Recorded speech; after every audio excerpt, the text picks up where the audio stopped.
Hallo, wir sind hier auf der Musikmesse in Frankfurt und wir zeigen heute Wavelab 8.5 mit seinen 4 Kernfeatures.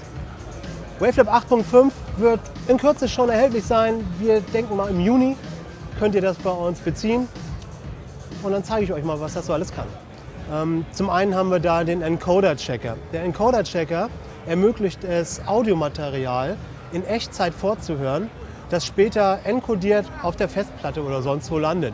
Zum Beispiel MP3. Ihr kennt sicherlich das Problem, ihr habt eine tolle Audiodatei gemastert, exportiert das in MP3, hört euch nachher die MP3 an und die klingt nicht mehr ganz so gut, um das mal höflich auszudrücken. Wie geht man dann bisher vor? Man öffnet die wieder in Wavelab, passt das an, macht ein bisschen EQ oder Lautnisveränderung, exportiert es wieder, bis es dann irgendwann besser klingt. Das kann natürlich sehr zeitaufwendig sein und nervenaufreibend. Deswegen haben wir halt diesen Encoder-Checker. Der Encoder-Checker erlaubt es, 3 verschiedene Formate, Enkodierungen, zum Beispiel MP3 oder MP2 und so weiter, in Echtzeit vorzuhören und zu vergleichen. Das heißt, wir wissen gleich, wie hört sich meine MP3-Datei an. Ich brauche das nicht erst exportieren, ich habe das in Echtzeit. Das zum einen, 3 verschiedene Formate. Man kann sich also zum Beispiel für den besten Encoder entscheiden. Es gibt auch einen A-B-Vergleich, es gibt sogar einen A-B-X-Vergleich, das heißt einen Blindtest. Man kann so auch, ohne sich von den Werten beeinflussen zu lassen, die man vorher eingestellt hat, blind entscheiden für einen Codec oder nicht entscheiden, ob man den nimmt oder nicht. Und was ich persönlich am wichtigsten finde, weil normalerweise ein Auftraggeber ja ein Endformat euch sowieso angibt, der sagt hier 256 Kilobit pro Sekunde, MP3, das ist mein Zielformat.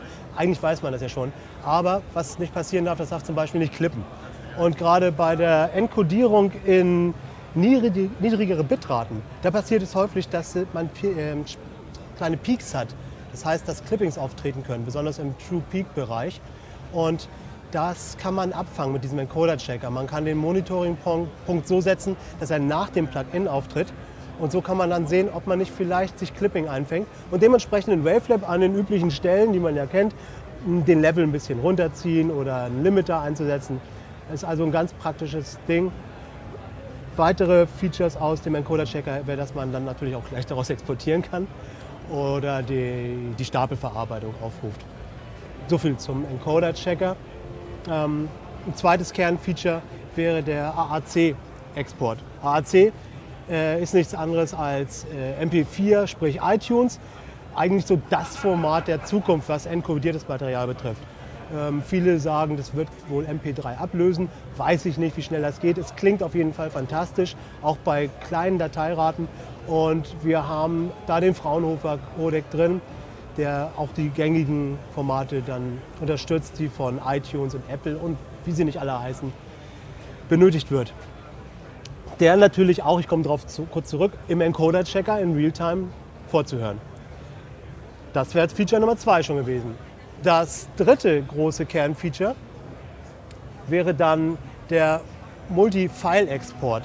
Bisher hatten wir die Situation, dass man zum Beispiel als Wave exportieren konnte, als FLAC, als MP3 und wie sie alle heißen, aber halt immer nur ein Format zur Zeit. Selbst in der Stapelverarbeitung konnte man zwar 15.000 Files wählen und die auf einem Rutsch mit einem Maximizer und was weiß ich nicht versehen und exportieren, aber alle nur in ein Format, heißt Wave oder MP3. Und wenn man die dann nochmal haben wollte, den ganzen Salat nochmal. Das ist Vergangenheit. Jetzt kann man halt eine beliebige Anzahl von Ausgangsformaten anwählen und die in einem Rutsch dann speichern. Also Quelldatei eine Wave, Ziel Wave, MP3, FLAC und. Unwahrscheinlich zeitsparend. Ganz großes, wichtiges neues Feature. Und abschließend, vielleicht auch mein Lieblingsfeature, sind die Watchfolders. Watchfolders, was ist das? Man bestimmt einfach irgendeinen Ordner auf der Festplatte oder im Netzwerk und versieht den mit gewissen Aufgaben.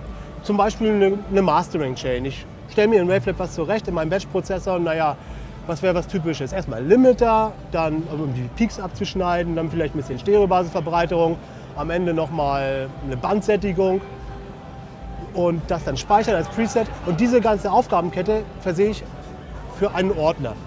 Dann kann ich Wavelab schließen oder auch auflassen und habe dann einen Ordner, mein System, in den ich einfach Dateien reinziehen kann, Copy, Paste oder verschieben. Und der Ordner führt mir diese Aufgaben aus, ohne dass ich da irgendwie Wavelab starten muss. Das passiert alles im Hintergrund mit einer weiteren Instanz von Wavelab. Und wie ich schon angedeutet habe, das Ganze funktioniert auch im Netzwerk. Wenn jetzt eine Firma, sagen wir mal Radio France zum Beispiel, eine Wavelab-Lizenz kauft und die Marketingabteilung packt eine Wave-Datei für die Konvertierung in diesen Watch-Folder, der im Netzwerk liegt, kann das Sales sich die rausholen und umgekehrt und von diesem neuen coolen Feature profitieren. Ich denke, das ist schon mal eine ganze Menge für ein kleines Zwischenupdate von 8 auf 8.5, 49 € so um den Dreh. Das erste Zwischenupdate, das wir für Wavelab anbieten. Jedes Feature für sich alleine wäre schon 49,90 wert, also das ist eigentlich geschenkt.